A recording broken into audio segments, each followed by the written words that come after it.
यहाँ के शहरीकरण के अंतर्गत आज हम विभिन्न नगरों उरुक, उरु और मारी का अध्ययन करेंगे। शहरीकरण, मंदिर और राजा। मंदिर और राजा यानी अगर हम बात करें लगभग 5000 ईसा पूर्व की, तो उस समय दक्षिणी जो मेसोपोटामिया था, यानी जो दक्षिण मेसोपोटामिया था, मेसोपोटामिया, वहाँ किसका विकास हुआ गया था? बस्तियों या शहरों का विकास हो गया था। बस्तियों या फिर हम बात करें किसका? शहरों का विकास। शहरों, और इसे हम मंदिरों से जोड़ सकते हैं कि मंदिरों का विकास वहाँ पर उस समय हो गया था। और शहरों का विकास देखो कैसे हुआ। शहरों के विकास की एक श्रृंखला है, और वो श्रृंखला देखो कैसे है, शहरों का विकास किस तरह से हुआ था। एक तो इस प्रकार के शहर थे जो मंदिर के चारों ओर विकसित हुए, यानी पहले मंदिर बन गए और मंदिर के चारों ओर जो शहर बना, तो मंदिर के चारों ओर। दूसरे इस प्रकार के शहर थे जो कहाँ विकसित हुए? व्यापार के केंद्र के चारों ओर, व्यापार के जो केंद्र था के रूप में विकसित हुए। यानी एक तो मंदिर के कारण विकसित, और दूसरे किस प्रकार से विकसित? व्यापार के केंद्र के रूप में विकसित। और तीसरे इस प्रकार के थे कैसे? शाही शहर, यानी जो बच गए वो कैसे विकसित हुए थे? शाही शहर के रूप में, यानी जहाँ पर राजा जो साम्राज्य उनका रहता था। ये प्रथम श्रेणी के थे, ये द्वितीय श्रेणी के, यानी इस प्रकार की इनकी श्रेणियाँ थी। अगर बात करें हम यहाँ से सबसे पहले ज्ञात मंदिर की, यानी सबसे पहला जो ज्ञात मंदिर है, सबसे पहला वो यहाँ पर कौन सा मिला, तो उसकी हम बात करें तो ये एक छोटा सा देवालय था। छोटा सा ये एक देवालय था, और वो लगभग कब का था? 5000, यानी ये हम ये बात कर रहे हैं तो ये ऐसी बात है, यानी मंदिरों से शहरों यहाँ का विकास हुआ है, तो यानी 5000 साल पहले की बात ये है, 5000 की बात ये है। तो 5000 ईसा पूर्व में हमें सबसे पहला ज्ञात मंदिर मिला है।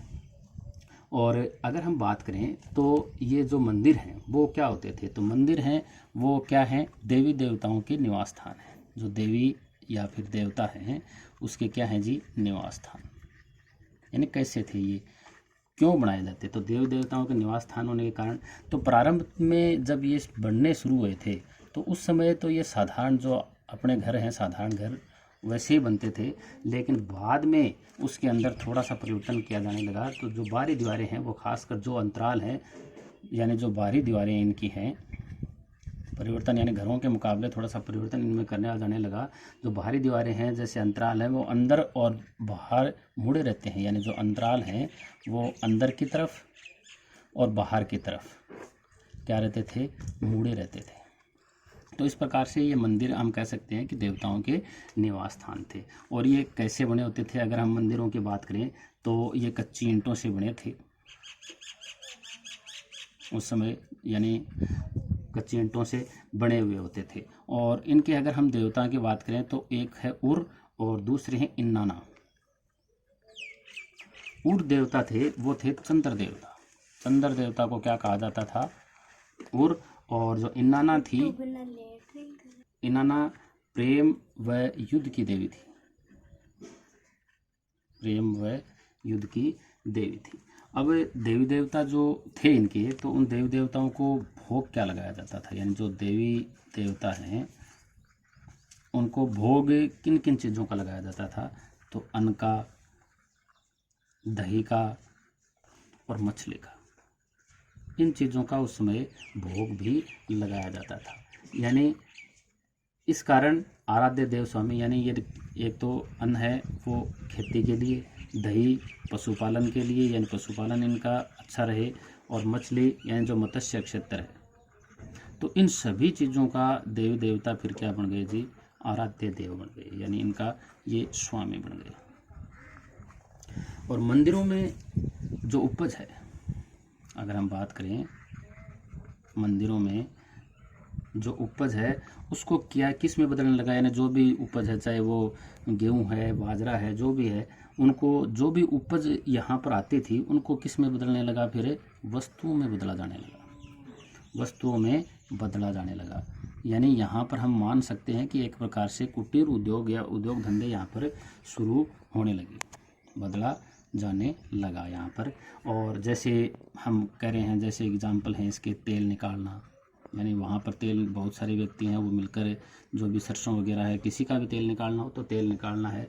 अनाज पीसना है, अनाज पीसने का कार्य भी वहीं पर होता था। चाहे कपास काटना है, अन्य चीज़ें हैं, काटने का कार्य, या फिर ऊनी कपड़े जो बनने हैं, ऊनी कपड़े बुनने का कार्य भी यहाँ पर होता था। कहाँ पर? मंदिरों के अंदर। तो इन क्रियाकलापों से, यानी इस प्रकार के क्रियाकलाप वहाँ पर कहाँ होते थे? मंदिरों में होते थे। तो इसी के कारण मंदिरों ने किसका रूप ले लिया? मंदिरों ने ही शहरों का रूप ले लिया। यानी हमने बात करी थी कि मंदिर के चारों ओर शहर हैं, वो किस प्रकार से विकसित हुए। तो इस कारण हो गया कि जो भी उपज होती थी उस उपज को वहाँ पर किस में बदला जाता था? वस्तुओं में। जैसे तेल में बदलना या अनाज में बदलना, अलग अलग हो गई, जैसे कपड़े में बदलना या ऊनी कपड़े, जो भी है इसके अंदर बदलने के कारण। और यहाँ पर अगर हम बात करें तो कृषि में संकट पे आ जाता था कई बार। यानी मेसोपोटामिया की हम बात करते हैं तो वहाँ पर कृषि संकट में कैसे आ जाती थी? एक तो ये होता था कि जो फरात नदी है, जो फरात नदी है उसमें खेतों में ज़्यादा पानी आ जाए, खेतों में आ जाए जी ज़्यादा पानी। और या फिर क्या होती हैं, यानी जो फरात नदी की धारा है वो अगर अपना रास्ता बदल ले, रास्ता बदल ले तो फिर क्या पड़ जाता था? सूखा पड़ जाता था। और इससे क्या होती थी? वो डुबा देती थी फसल को। तो दोनों तरीके से कृषि के ऊपर इस प्रकार से संकट भी आ सकता था। और अगली चीज़ है कि जो ऊपरी इलाके के जो लोग हैं, यानी ऊपरी इलाके में भी लोग रहते थे, नीचे वाले इलाकों में भी लोग रहते थे। तो ऊपरी इलाके के जो लोग हैं वो कभी कभी क्या कर लेते थे?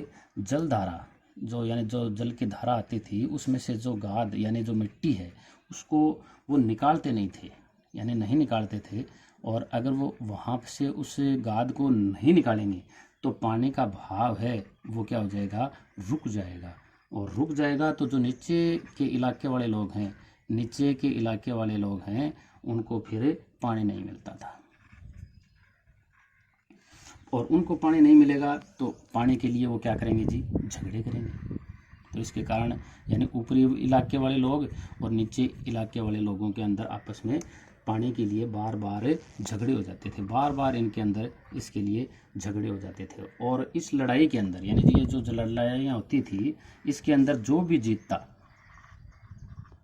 या फिर जिसको जीतता, वो चीज़ें हम देखेंगे। जो भी जीतता या फिर जिसको जीतता, तो जो भी जीतता वह मुखिया है, वो लूट का माल, यानी जो जीतेगा तो लूट का माल उसे मिलेगा, तो लूट का माल वो अपने साथियों और अनुयायियों में वो बांट देता था। साथियों और अनुयायियों के अंदर वो लूट का माल बांट देते थे और इसी से वो खुश हो जाते थे। लेकिन जिसको जीता जाता था उसको क्या बना लिया जाता था जी? बंदी बना लिया जाता था। और बंदी बनाकर उससे या तो चौकीदार बना देते थे या फिर नौकर बना लेते थे। इस प्रकार का कार्य ये करते हैं। और ये जो यहाँ पर ये मुखिया बने हैं, यानी जो लूट रहा है, जो मुखिया बने हैं वो अस्थायी रूप से समुदाय के मुखिया नहीं थे। ये स्थायी रूप से मुखिया नहीं है, अस्थायी रूप से मुखिया नहीं है। ये जो मुखिया हैं ये स्थायी रूप से नहीं है, मतलब युद्ध जीतने वाला ही मुखिया है। यहाँ पर हम ये कह सकते हैं। धीरे धीरे नेताओं ने क्या किया, यानी जो ये मुखिया बने, धीरे धीरे इनमें थोड़ा परिवर्तन आना शुरू हुआ। तो उन्होंने फिर क्या किया, मुखिया ने क्या किया? देखो, मुखिया के कार्य धीरे धीरे परिवर्तन होते चले गए इसके अंदर, यानी समुदाय के कल्याण पर उन्होंने ध्यान देना शुरू कर दिया। समुदाय के कल्याण पर ध्यान देना इन्होंने शुरू कर दिया। और जो कीमती इन्हें भेंटें मिलती थी, जो भी कीमती सामान इन्हें मिलती थी, और इनको उन्होंने देवताओं को अर्पित करना शुरू कर दिया। इन देवताओं को खुश करने के लिए देवताओं को अर्पित करना इन्होंने शुरू कर दिया। और इसके अलावा अपने जो इनका मुखिया, यानी जो इसके कबीले होते थे, उन मुखियाओं ने, देखो उनके मुखियाओं ने क्या किया, उनकी सुरक्षा के लिए एक, यानी तुरंत सेना इकट्ठी हो। मुखियाओं ने क्या किया कि तुरंत सेना इकट्ठी स्टार्ट। धीरे धीरे मुखियाओं ने थोड़ा परिवर्तन और किया। क्या परिवर्तन किया उन्होंने कि एक तो उनकी सेना जो होनी चाहिए वो तुरंत इकट्ठी हो सके सेना, और दूसरा स्वयं को ये अधिक सुरक्षित महसूस करें।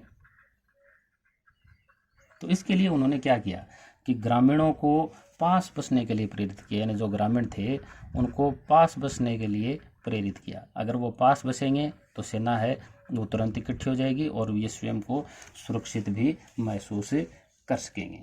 अब हम बात करेंगे मंदिर नगर की।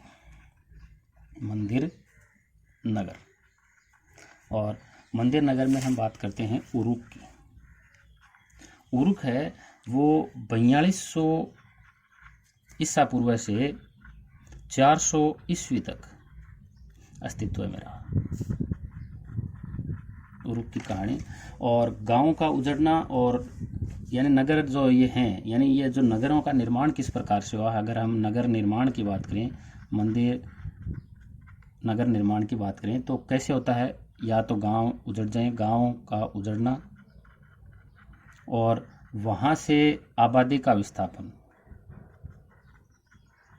आबादी का विस्थापन कहाँ पर, शहरों में। तो इस प्रकार से शहर यानी नगर का निर्माण होता है, गांव से आबादी का उजड़ना और आबादी का कहाँ पर विस्थापन, शहरों के अंदर। अगर हम पुरातात्विक सर्वेक्षण की बात करें, पुरातात्विक सर्वेक्षण की अगर हम बात करें तो पुरातात्विक सर्वेक्षण के अनुसार जो 3000, अगर हम ईस्वी पूर्व की बात करें, 3000 ईसा पूर्व की बात करें तो उरुक है उसका उस समय विस्तार कितना था, 250 हेक्टेयर के अंदर विस्तार था।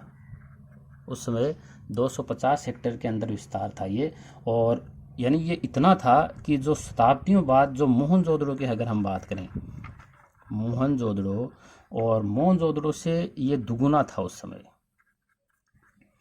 और अगर हम बात करें 2800 ईसा पूर्व के पास, 2800 ईसा पूर्व की हम बात करें तो उस समय जो उरुक का विस्तार है वो 400 हेक्टेयर हो गया था। और इससे जो उरुक नगर है, उरुक नगर के चारों ओर सुरक्षा के लिए, यानी इसकी रक्षा के लिए एक सुदृढ़ प्राचीर बनी हुई थी। सुदृढ़ प्राचीर इसकी रक्षा के लिए बनी हुई थी। कृषिकर नहीं था इस समय। अगर हम इस समय की हम व्यवस्था देखें तो यहाँ पर कृषिकर नहीं था, लेकिन लोगों के लिए काम करना अनिवार्य था। काम करना अनिवार्य था लोगों के लिए, कृषिकर नहीं था। तो इसका मतलब ये नहीं था कि काम नहीं करते थे, काम करना अनिवार्य था। और काम के बदले में, यानी जो ये काम करते थे, काम के बदले में इनको क्या मिलता था, अनाज, तेल, कपड़े, ये इन्हें काम करने के बदले में मिलते थे। और हम कह सकते हैं कि 3000 ईसा पूर्व के करीब, 3000 ईसा पूर्व के आसपास में उरुक में, जो उरुक शहर है उसमें तकनीकी प्रगति भी हुई थी, तकनीकी भी खूब प्रवृत्ति हुई।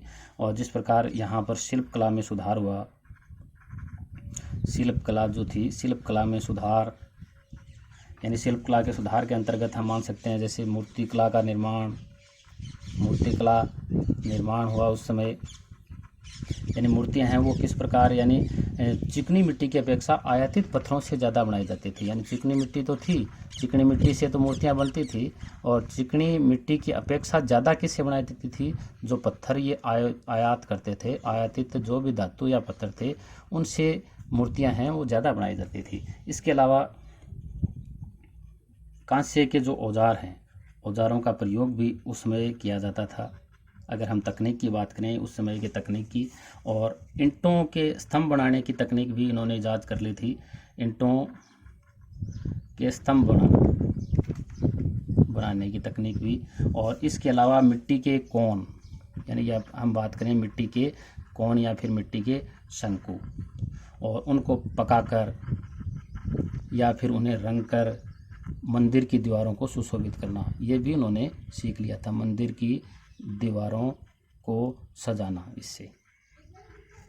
और कुम्हार के चाक का भी मुख्य सबसे विशेषता अगर हम बात करें तो कुम्हार के चाक का निर्माण भी उस समय उन्होंने कर लिया था। यानी इसके कारण क्या है, एक जैसे बर्तन आसानी से बनाने की चलन शुरू हो गया था। एक जैसे बर्तन आसानी से बनाने का चलन इस समय शुरू हो गया था। मोहरों की अगर हम बात करें इस समय की, जो मोहरे हैं वो मेसोपोटामिया के अंदर पहली सहस्राब्दी पूर्व के अंत तक कैसी मोहरें मिली हैं? बेलनाकार। यानी यहाँ की जो मोहरें हैं वो कैसी हैं? बेलनाकार मोहरें हैं। और इनकी अगर और विशेषताओं की हम बात करें कि इनकी विशेषताएं किस प्रकार की थी, तो ये आर पार छिदी हुई थी। आर पार यानी इसके अंदर छेद था बीच के अंदर, तो ये छिदी हुई मोहरें थी, आर पार छिदी हुई। और एक तिल्ली लगाकर, यानी बीच के अंदर इनकी एक तिल्ली लगाकर गिल्ली मिट्टी के ऊपर इनको घुमाया जाता था। गिल्ली मिट्टी के ऊपर घुमाई जाती थी, और जिसके अंदर ये इस प्रकार करने से उसमें क्या बन जाता था? एक चित्र बन जाता था। तो इस प्रकार से मोहरें बनाई जाती थी। इन बेलनाकार थी, आर पार ये छिदी हुई थी, और एक तिल्ली लगाकर गिल्ली मिट्टी के ऊपर जब इनको घुमाया जाता था तो उससे क्या बन जाता था? चित्र बन जाता था। और मोहरों पर कभी कभी लेख भी लिखे हुए थे। कभी कभी लेख भी थे, जैसे मालिक का नाम, उनके इष्ट देव का नाम, या फिर इनकी पदीय स्थिति कैसी थी, पदीय स्थिति का नाम। तो इस प्रकार के लेख भी हमें देखने को मिल जाते हैं। यानी मोहरों की आवश्यकता देखो कैसी थी। तो मोहरों के द्वारा देखो, एक तो पहला कार्य क्या था? वस्तुओं को सुरक्षित रखना। मोहरों के द्वारा वस्तुओं को सुरक्षित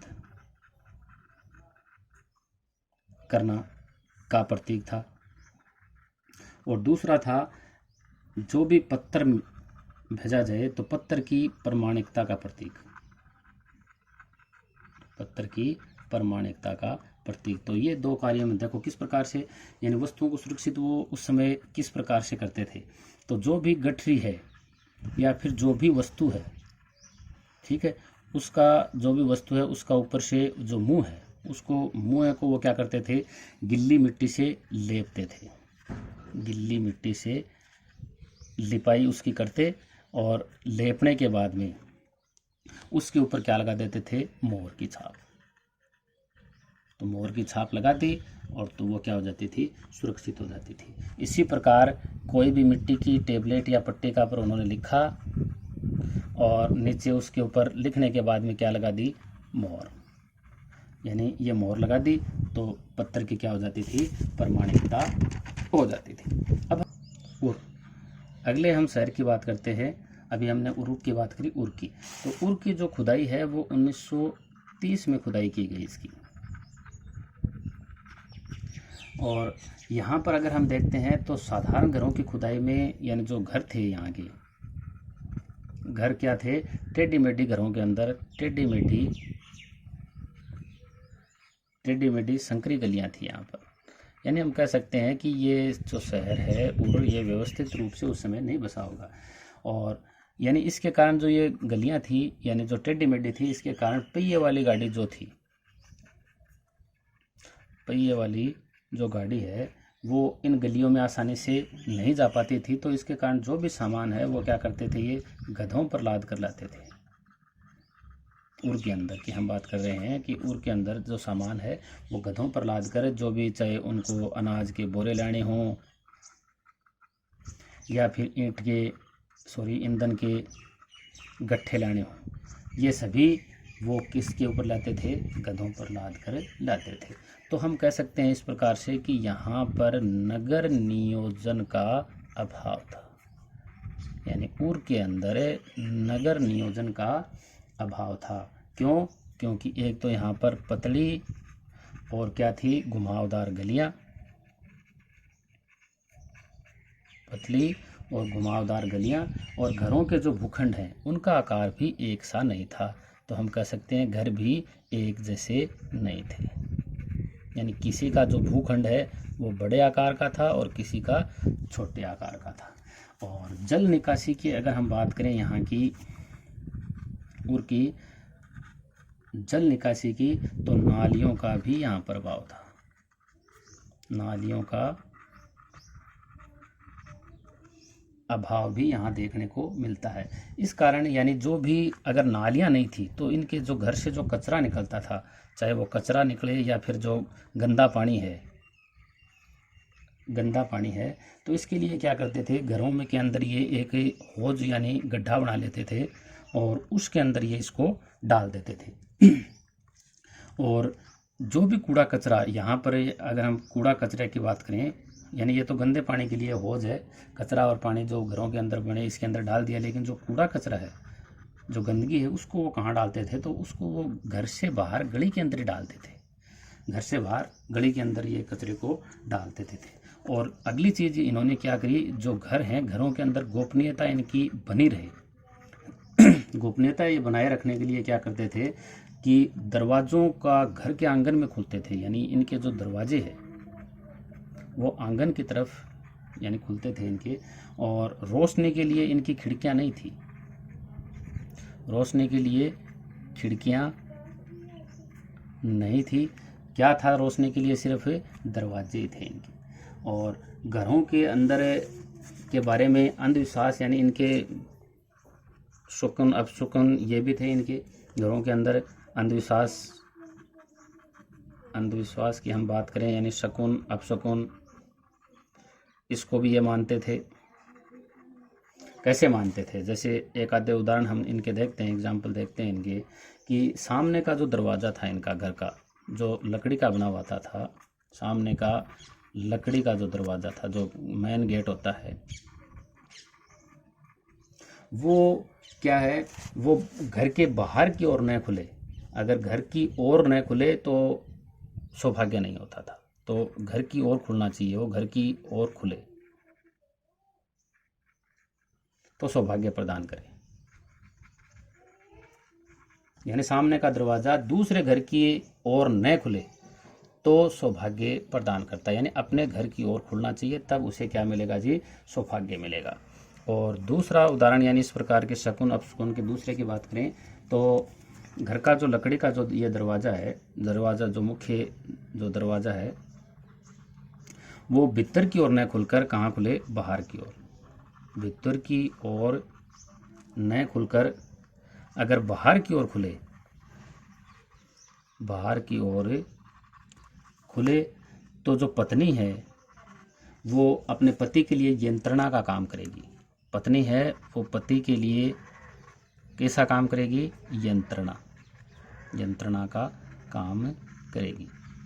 मतलब यंत्रणा का मतलब क्या है, उसके जो पति है उसको क्या होगी जी, शरीर या फिर जो मन है उसकी पीड़ा हो जाएगी, कोई भी उसकी पीड़ा हो सकती है अगर इस प्रकार से जो लकड़ी का दरवाज़ा है वो बाहर की ओर खुले। यानी जो घर का जो मेन दरवाज़ा है, लकड़ी का नहीं सॉरी, है घर का जो दरवाज़ा है, अगर दूसरे के घर की ओर न खुले तो सौभाग्य प्रदान करता है, और लकड़ी का जो दरवाज़ा है वो बाहर की ओर खुले तो पत्नी अपने पति के लिए यंत्रणा का कारण बन सकती है। और नगर वासियों के लिए यहाँ एक कब्रिस्तान भी थे, कब्रिस्तान, और उस कब्रिस्तान के अंदर शासकों और जनसाधारण की समाधियाँ थी, जनसाधारण की समाधियाँ कब्रिस्तान के अंदर शासकों की भी और जनसाधारण की भी।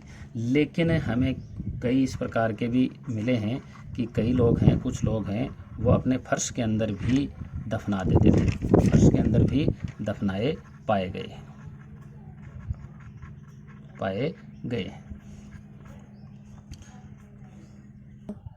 अगले हम नगर की बात करते हैं, मारी की। ये पशुचारक क्षेत्र में व्यापारिक नगर था, व्यापारिक नगर मारी। शाही राजधानी जो थी, यानी शाही राजधानी था ये 2000 ईसा पूर्व के बाद ये फला 2000 ईसा पूर्व के बाद में, और फरात नदी के पश्चिम में था ये। फरात नदी यानी इसकी सिचुएशन कहाँ थी, फरात नदी के पश्चिम में। हमने शुरुआत के अंदर इस चैप्टर की चर्चा की है, मानचित्र में देखा था कि कहाँ पर था, तो फरात नदी के पश्चिम में निचले स्थान पर क्या बसा हुआ है, मारी। और यहाँ पर खेती यानी पशुचारक क्षेत्र के रूप में तो ये व्यापारिक नगर है ही, यानी खेती कौन करेंगे? किसान। और पशुपालन यानी पशुचारक का जो कार्य है, यानी ये दोनों प्रकार के थे पशुचारक। तो खेती है वो कहाँ होती थी? फरात नदी की जो ऊर्ध्व धारा है, फरात नदी की जो ऊर्ध्व धारा होने के कारण यहाँ पर भरपूर खेती नहीं होती थी, यानी ज़्यादा खेती नहीं होती थी। तो इसके कारण लोग क्या करते थे? अधिकांश भेड़ बकरी चराने का कार्य यहाँ पर होता था, भेड़ बकरी चराना। तो यानी ज़्यादा यहाँ पर क्या होता था? पशुपालन का, पशुचारण का कार्य क्यों होता था? कि फरात नदी की ऊर्ध्व धारा में इसकी स्थिति होने के कारण यहाँ पर भरपूर खेती नहीं होती थी, इसके कारण यहाँ पर पशुचारण का कार्य अधिकांश होता था। मारी जो क्षेत्र है इसका जो अधिकांश भाग है, इसका अधिकांश भाग था वो क्या था? चारागाह था। यानी इसी कारण, यानी पशुचारण है तो अधिकांश भाग क्या हो गया? चारागाह होता था। और जो पशुचारक है, पशुओं से उसे क्या क्या चीज़ें मिलेंगी? जैसे दूध से यानी पनीर मिल गया, मांस है, चमड़ा है, ये चीज़ें मिलेंगी। और इसके बदले में वो फिर यहाँ से यानी जो चीज़ें उसे चाहिएंगी, जैसे यहाँ पर अनाज ज़्यादा नहीं होता था तो अनाज और धातु के औजार, धातु के औजार ये इसके बदले में ले जाते थे। और कई बार ये जो किसान हैं, कई बार किसानों के साथ में इनके जो ये पशुचारक थे, यानी ये जो हम गडरिये कहें, इन गडरियों के झगड़े भी हो जाते थे। यानी जो पशुचारक हैं वो जब भी पशुओं को नदी की ओर पानी पिलाने के लिए जाते थे तो उस समय इनके आपस के अंदर झगड़े हो जाते थे। कारण क्या थे? यानी इनके झगड़े होने के कारण क्या थे? कैसे झगड़े होते थे? यानी एक तो ये किसान की फसल का नुकसान पहुंचाते थे, यानी फसल को नुकसान पहुंचाएंगे तो किसान बर्दाश्त करेंगे क्या? तो नुकसान पहुंचाने के कारण इनकी आपस में झगड़े हो जाते थे। और दूसरा कि किसानों पर ये हमला करके उनको लूट ले लेते थे। यानी इस प्रकार की ये जो जाति थी, ये गडरिये थे, ये खानाबदोश थे, ये इस प्रकार से हम कह सकते हैं। तो इनको हमला करके ये लूट लेते थे, खानाबदोश थे ये, खानाबदोश यानी गडरिये थे। एक स्थान पर इनका स्थायी निवास नहीं था तो ये लूट लेते थे। एक तरफ तो ये था, और दूसरी तरफ हम पशुचारकों की हम बात करें, पशुचारकों को बस्ती के लोग पशुओं को, यानी पशुचारक हैं उनको, जो ये किसान थे या फिर बस्ती के लोग हैं, वो पशुओं को नदी की ओर ले जाने नहीं देते थे, पशुओं को नदी की ओर ले जाने नहीं देते थे। तो इसके कारण भी इनके अंदर आपस के अंदर लड़ाई झगड़े हो जाते थे। अगर हम बात करें यानी ये जो खानाबदोश जो ये गडरिये हैं, ये पश्चिमी मरुस्थल से यहाँ आते थे। पश्चिम के अंदर जो मरुस्थल था, उस मरुस्थल से ये यहाँ आते थे। और यहाँ पर ये जो उपजाऊ जो भी क्षेत्र था, उस उपजाऊ क्षेत्र के अंदर ये भेड़ बकरियाँ चराने का कार्य करते थे। और यहीं पर आगे चलकर ये क्या हो जाता था, यहीं इसी क्षेत्र यानी उपजाऊ क्षेत्र के अंदर ये फसल कटाने का कार्य भी कई बार करवाना शुरू कर देते थे। या फिर भाड़े के सैनिकों के रूप में भी, भाड़े के सैनिकों के रूप में भी ये काम करना शुरू हो गया था कई बार। और ये समर्थ होकर यहीं बस गए थे, समर्थ होकर यहीं बस गए फिर। यानी इस प्रकार से उनके पास फसल कटाने से भाड़े के सैनिकों के रूप में जब आमदनी हो गई तो ये समर्थ होकर यहीं बस गए थे। और अगर हम मारे के अंदर बात करें खानाबदोश, यानी इन खानाबदोश लोगों की, तो ये कौन कौन सी जाति के थे? तो ये अकदी, एमोराइट, असीरियाई,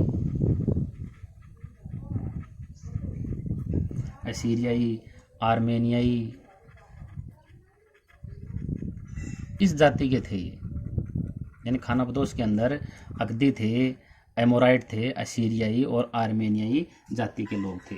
और मारी का जो राजा था, मारी का राजा है वो कौन से समुदाय का था? एमोराइट का था। यानी मारी का जो राजा है वो इस एमोराइट समुदाय से था। और इनकी जो पोशाक होती थी, यानी ये जो खानाबदोश लोग हैं, इनकी पोशाक है वो यहाँ के जो मूल निवासी थे, जो पहले से यहाँ पर निवास करते थे, उनसे इनकी जो पोशाक है वो भिन्न हुआ करती थी। और इन्होंने क्या किया, जो मेसोपोटामिया की अगर हम बात करें तो मेसोपोटामिया में जिन देवी देवताओं का आदर होता था, यानी जो भी यहाँ के देवी देवता थे उनका तो आदर इन्होंने नहीं किया, इनका आदर इन्होंने नहीं किया, जो ये खानाबदोश लोग थे। और इसके अलावा उन्होंने क्या किया, एक स्टेपी के देवता कौन, डेगन, और उसका इन्होंने मारी नगर के अंदर मंदिर बनाया, मारी नगर के अंदर मंदिर बनाया। और यहाँ अगर हम बात करें मारी के अंदर, तो मारी के अंदर विभिन्न समुदाय और जातियों के लोग रहते थे, यानी एक समुदाय या जाति के लोग नहीं थे, यानी विभिन्न समुदाय या जाति के लोग यहाँ पर निवास करते थे। और पशुचारक जो थे, पशुचारकों के ऊपर यहाँ पर उनकी जो भी ये गतिविधि करते थे, उन गतिविधियों के ऊपर नज़र रखी जाती थी कि कहीं ये हमला न कर दें।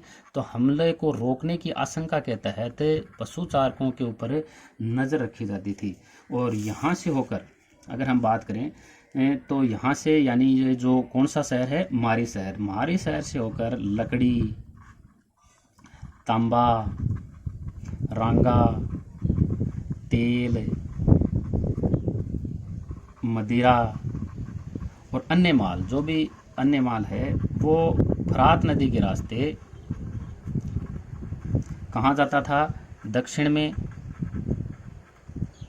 तुर्की में, यानी यहाँ से दक्षिण में जाता था, तुर्की में जाता था, सीरिया, लेबनान, यानी इस प्रकार के ऊंचे इलाकों के अंदर ये यहाँ से माल जाता था। यहाँ से जो ऊंचे वाले इलाके हैं वहाँ पर, यानी जो भी लकड़ी, तांबा, रांगा, तेल, मदिरा, अन्य माल है वो फरात नदी के रास्ते यहाँ लाया और ले जाया जाता था, नहीं यहाँ के रास्ते इनसे व्यापार किया जाता था।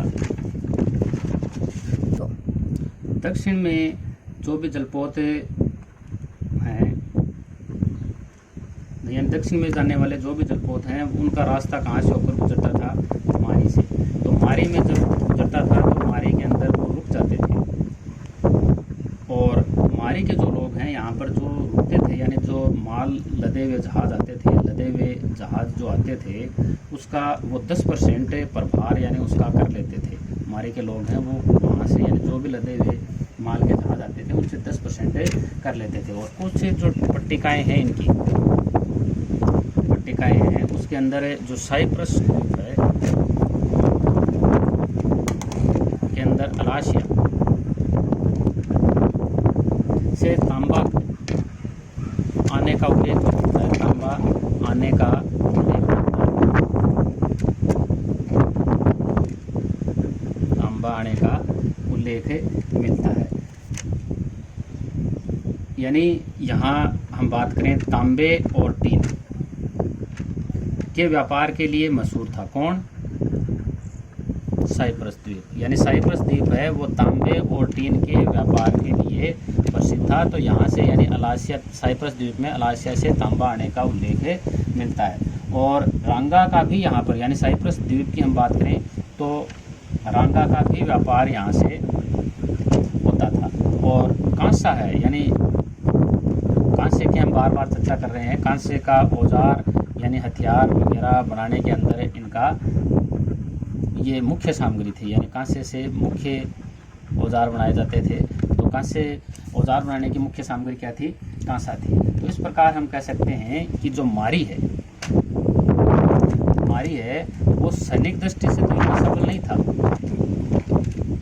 सैनिक दृष्टि से ये मारी शहर है वो सफल नहीं था, लेकिन व्यापार और समृद्धि के मामले में ये शहर कैसा था, अद्वितीय शहर था। यानी मारी है वो सैनिक दृष्टि से इतना सफल नहीं था, लेकिन व्यापार और समृद्धि के मामले में ये अद्वितीय था। और मारी के अंदर यानी ये शाही शहर था। तो यहाँ पर जिमरी लिम का एक राजमहल है, जिमरी लिम राजमहल कब का, यानी 1870 से 1760 ईसा पूर्व का। तो ये राजमहल है, यानी हम राजमहल है तो इसका मतलब क्या होगा जी, शाही निवास होगा। जो शाही लोग हैं उनका निवास स्थान था। और यहाँ पर प्रशासन, उत्पादन और कीमती जो धातु थे,